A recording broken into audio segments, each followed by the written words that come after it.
ময়মনসিংহে মাদক বিক্রির টাকা ভাগাভাগি দ্বন্দ্বের জেরে মোহাম্মদ সুমন মিয়া নামের এক যুবককে এলোপাথারি ছুরিকাঘাতে হত্যার ঘটনায় ৩ জনকে গ্রেফতার করেছে পুলিশ।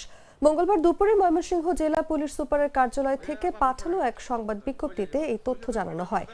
এর আগে সোমবার কোতোয়ালি থানা এলাকা থেকে তাদের গ্রেফতার করা হয়। পুলিশ এই বিষয়ে জানায়, সম্প্রতি মাদক বিক্রির টাকা ভাগাভাগি সংক্রান্ত বিরোধের জেরে সুমন মিয়ার সঙ্গে সজীব আলীর হাতাহাতি হয়।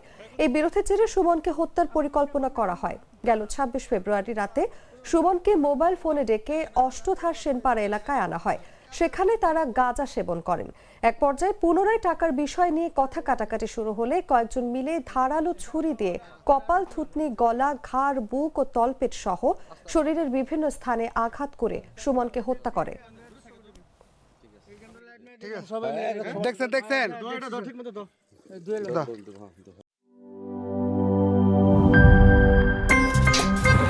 আমার একটা স্মার্ট সিদ্ধান্তে 25% গ্যাসের খরচ কমেছে। ভাবছেন কিভাবে?